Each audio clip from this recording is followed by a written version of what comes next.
Good morning, dear students.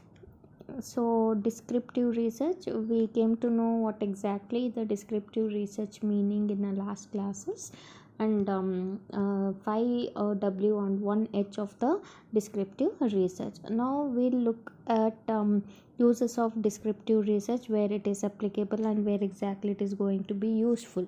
It is going to be describe the characteristics of a relevant group. It may be a customer, salesperson, organization, market, or any other aspect. So it is going to describe some characteristics. That is what it is going to be tell.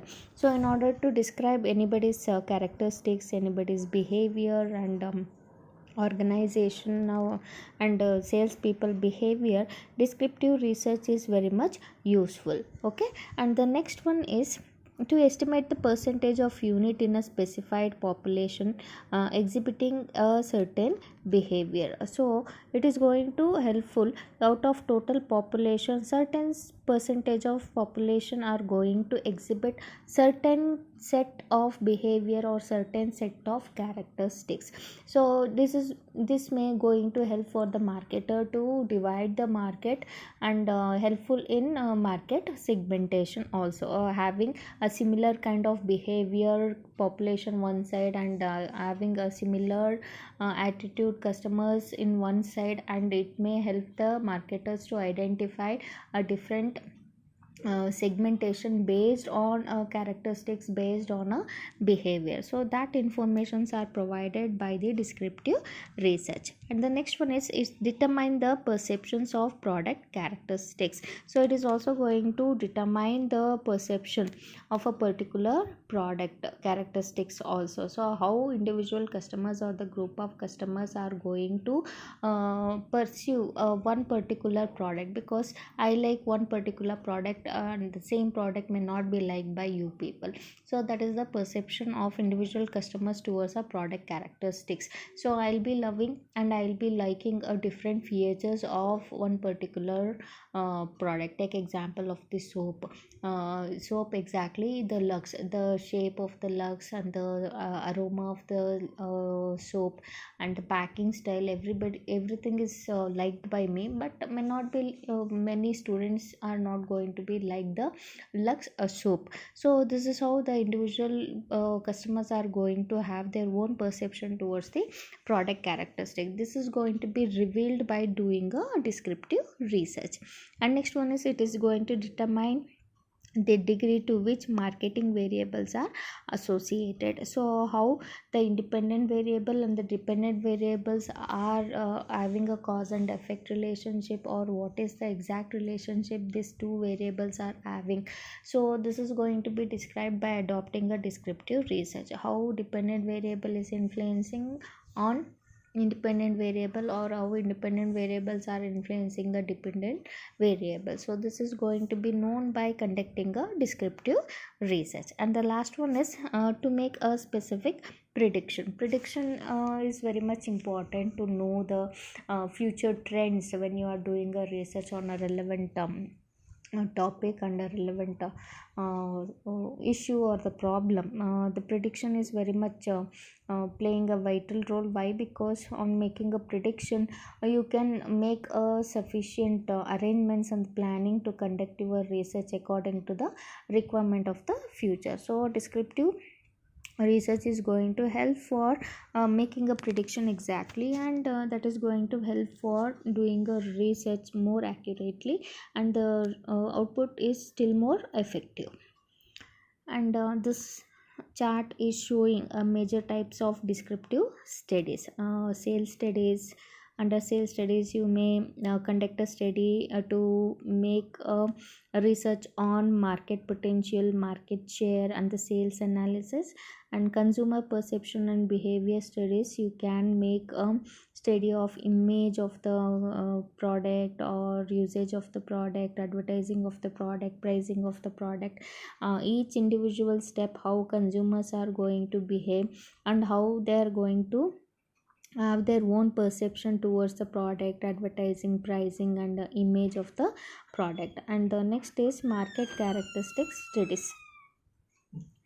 So market characteristic studies are going to be described the distribution and competitive analysis. Distribution, we are having a major 4 distribution channels, that is manufacturer, wholesaler and the retailer, and the manufacturer and the wholesaler, and the last one is manufacturer, wholesaler, retailer and the commission agent. So in order to evaluate all these characteristics, the descriptive research studies are going to be applicable.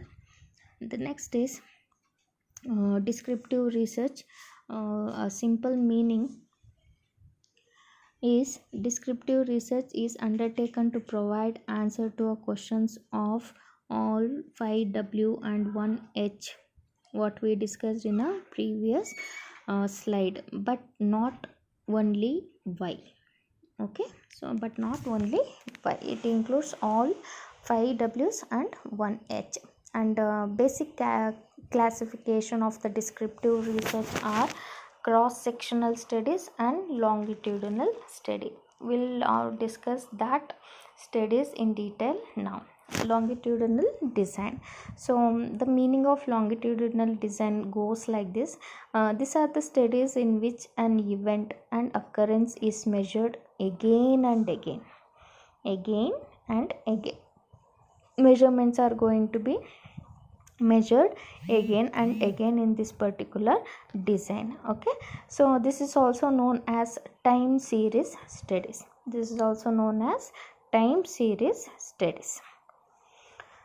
So here the panels are decided means the particular respondents are already decided, and the periodical studies and the periodical feedbacks are going to be collected from that particular panel members only. So that is called as longitudinal studies.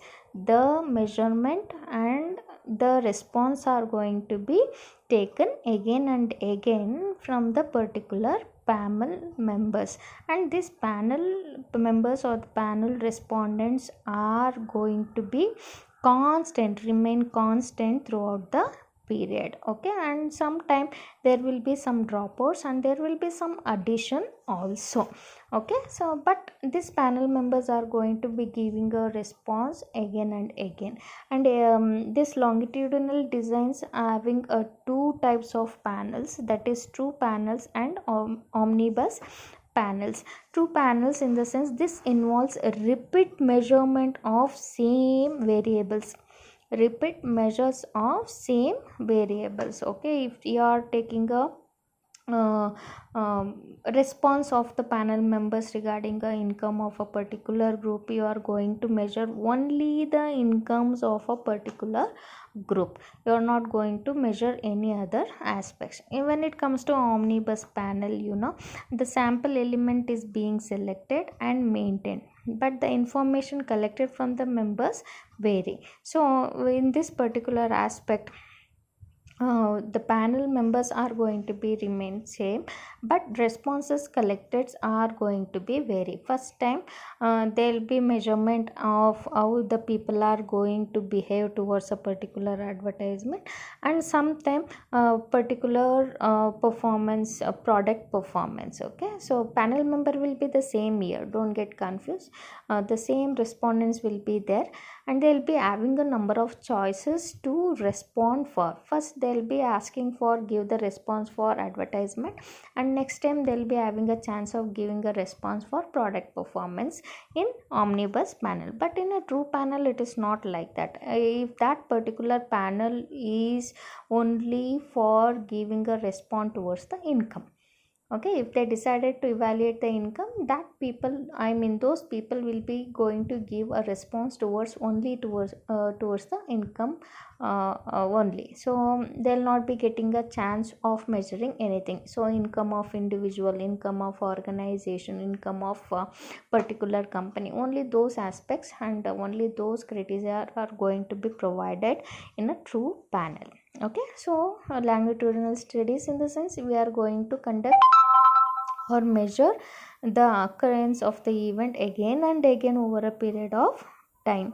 Okay, so the conduction of the study, it may be a monthly, a quarterly, or a yearly, like that. It depends on the nature of the research, and longitudinal design is going to be conducted accordingly. And the next is cross sectional design. Cross sectional design involves the collection of information from any given sample of population elements only once. Okay, so it is just opposite to longitudinal study. A longitudinal study, it is collection of occurrence of the event again and again, but here the respondents are going to be, or populations are going to be, collect the information only once, and that too in two types. One is a field study and another one is field survey.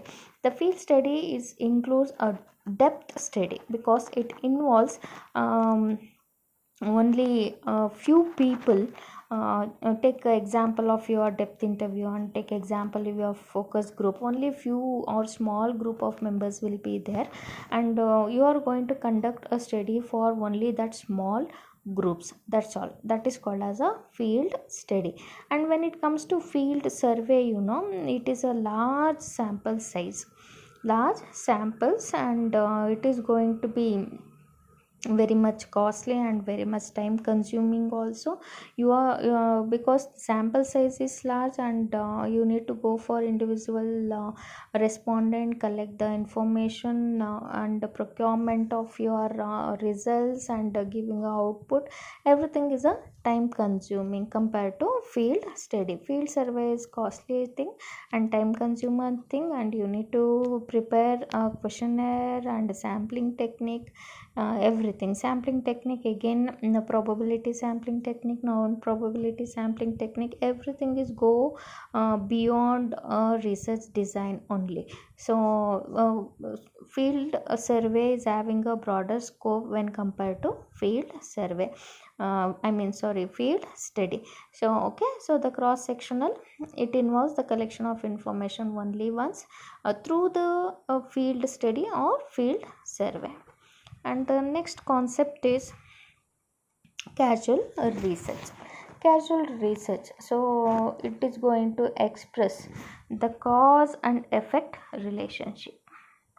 Cause and effect relationship. All the type of research what we discuss now, it is not going to tell about a relationship at all. The cause and effect relationship, what the data collected, and the number of people we collected the data over a period of time, everything they are not going to be tell the cause and effect of the cause and effect relationship of the research. But this casual research is going to describe the cause and effect relationship. Despite this, we cannot definitely say that increase in the number of car means, this is the example I quoted here. Take example, there is an increase in number of car sales, sales. So all this research, they are going to tell that reason why the car sale is increased.